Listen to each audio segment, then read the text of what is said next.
श्री स्वामी समर्थ सगळ्यांना. तर पाहूया स्वामी समर्थ महाराजांचा संदेश किंवा संकेत तुमच्यासाठी काय आहे. जो गया उसे भूल जाओ, जो खोया उसे जाने दो, तुम्हारे लायक होगा, बेहतर बन के आएगा और नहीं तो नुकसान से बचोगे. तर एखादी गोष्ट तुमच्यापासून जर लांब झाली आहे आणि तुम्हाला खूप दुःख होतोय, त्रास होतोय, वेदना होत आहेत, म्हणजे तुमच्या मनासारख्या गोष्टी झाल्या नाहीत, तर तुम्हाला खूप जास्त त्या गोष्टीचा खंत होतोय किंवा तुम्ही खूप दुःखी आहात की असं का झालं, का माझ्या आयुष्यातून हे लांब झालं, का माझ्या आयुष्यातून हे गेलं, का माझ्या भाग्यात हे नाही आहे. तर इथे तुम्हाला चिंता नाही करायची आहे.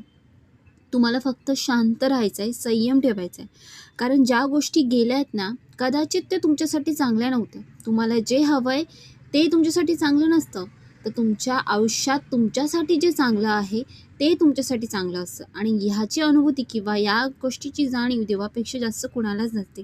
तर स्वामीसुद्धा तुम्हाला हेच म्हणतात की जे गेलं त्याला जाऊ द्या आणि जर ते तुमच्या आयुष्यात आहे तर आता त्याच्यामध्ये खूप कमी आहेत. ते पुन्हा जेव्हा येईल ना तेव्हा ते सगळ्या कमी संपलेल्या असतील आणि त्यांच्यामध्ये एक चांगलं परिवर्तन झालेलं असेल आणि त्या परिवर्तनासाठीच तुमच्यापासून ती गोष्ट लांब करण्यात आली आहे. आणि जर ती गोष्ट पुन्हा नाही येत आहे तर तुम्ही खूप मोठ्या नुकसानापासून वाचाल. एक गोष्ट लक्षात ठेवा, आपल्याला सगळं काही माहीत नसतं, पण ब्रह्मांड नायकाला सगळं काही माहीत असतं की ही गोष्ट जर माझ्याकडे राहणार आहे तर या गोष्टीपासून मला काय नुकसान आहे. सो या गोष्टीची चिंता करू नका.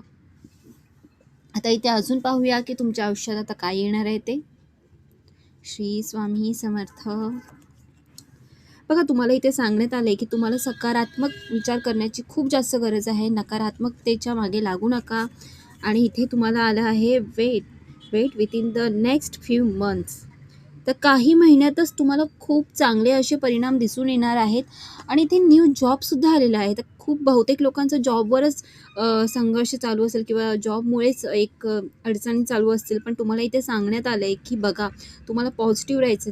जे तुमच्यासाठी चांगलं आहे ते नक्कीच तुमच्या आयुष्यात येणार आहे. कॉम्प्रोमाइज. तर इथे कॉम्प्रोमाइजसुद्धा आलेला आहे. तुम्हाला थोडंफार तरी कॉम्प्रोमाइज करावंच लागेल. जर तुम्ही असा विचार कराल की मला बिलकुल पण कॉम्प्रोमाइज करायचं नाही, मला कोणत्याही प्रकारचा समझोता करायचा नाही आहे, मला जे हवं आहे मला तेच मिळू दे आणि जशा पद्धतीने हवं आहे मला तसंच मिळू दे, तर तुम्हाला इथे सांगण्यात आलं आहे की प्रत्येक गोष्टीत आपल्याला समझोता म्हणजे कॉम्प्रोमाइज करावाच लागतो. अख्ख्या आयुष्यात म्हणजे देवांनासुद्धा कॉम्प्रोमाइज करावा लागतो. देवांचंसुद्धा असं नसतं की म्हणजे खूप काही गोष्टी आहेत की तुम्ही स्वतःच पाहिल्या असतील देवकथामध्ये की खूप साऱ्या गोष्टी देवांना सुद्धा कॉम्प्रोमाइज करावे लागतात. तर आपण तर मनुष्य आहोत साधे. तर ह्या गोष्टींना लक्षपूर्वक आपल्या विचारात मांडा. मी जे काही म्हणाले आहे त्या गोष्टीचा विचार करा. स्वामी सदैव तुमच्या सोबतीला आहे. श्री स्वामी समर्थ.